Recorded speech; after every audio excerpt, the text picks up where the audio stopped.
Hey, welcome back, options traders, and happy Monday. I hope everybody had a fabulous weekend. So here's another good question for the group, a term you probably don't hear a whole lot. What in the world is Yogi value? Well, don't go looking it up in your options manuals and dictionaries. It's not the traditional intrinsic value or time values that you're used to talking about, but it is a value that professional traders are very well aware of. So what is it? And why do you have to be careful with it? Well, first, understand that for any current stock price, there is always an implied bell curve sitting right over that price. And the bell curve is just giving us a mathematical representation of the most likely range for this stock price at expiration. How high could it go? How low could it go? And where are the most likely values, which of course will be right here in the center.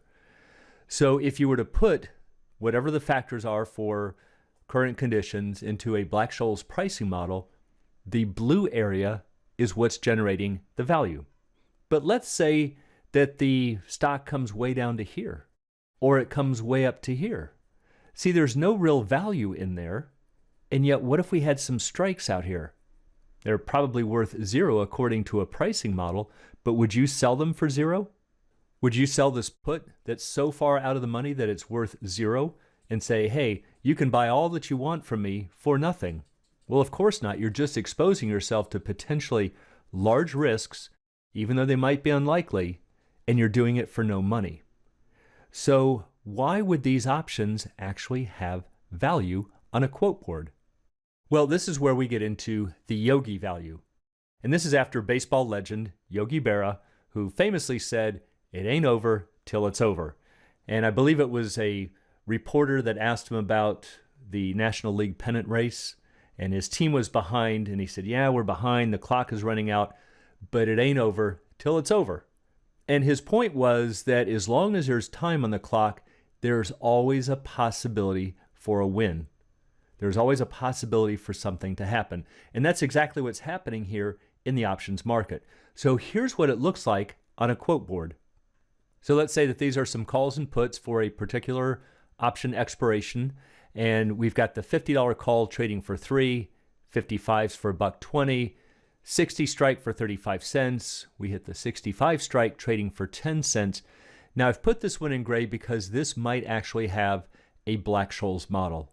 If we put in some factors that would generate a $3, $50 call price, $1.20 for the 55, and so on, yes, we might get 10 cents for the 65.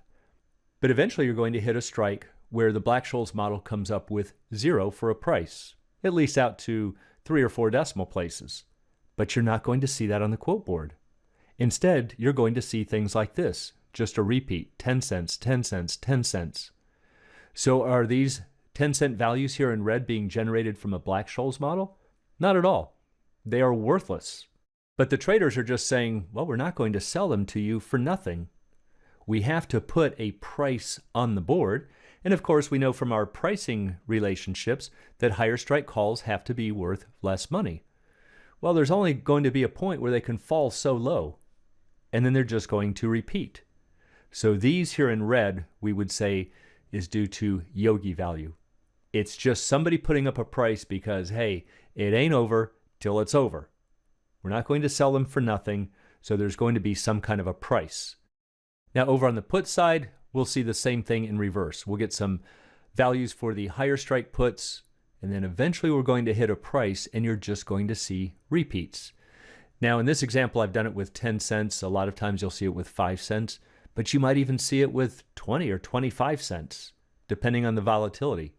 But the point is, you're going to hit a spot on the options chain like this where you just start seeing repeats of these values. And these are more from Yogi value. So why are these important to understand? Well, first of all, you have to be careful when selling options with only Yogi value. They take a lot longer to decay. Why? Because there's no theoretical value to them. In my example, if they're trading for 10 cents with 7 days to go, they're probably going to be trading for that same price with only 1 day to go. Nobody's going to sell them for nothing. They can't take the price much lower than where it is. So sure, you might sell these options thinking you're going to get some free money. You're going to be holding those all the way to expiration, taking a huge risk of a large 2 or 3 standard deviation move, even though it might be unlikely, but you're taking that risk for almost no money. Now, in a related way, you shouldn't hold options with only Yogi value. So you might say, hey, I sold these options when they were trading for 3. All right, well, that might be true, but right now they're trading only for this Yogi value. There's no real value to them. So remember, it's always about what an option is worth now. Doesn't matter what you sold it for. This is what it's worth, and it's just this Yogi value. So what should you do in these cases? Well, you should really close options that no longer have a Black-Scholes value, or what we might call a model value. It's just a value because, hey, we're not going to sell them for nothing. Now, another benefit is that for all of the spread traders is that when you close these options, it's going to free up a lot of your margin cash. And you can certainly put that to better use. So always remember that it's about the efficient use of your money.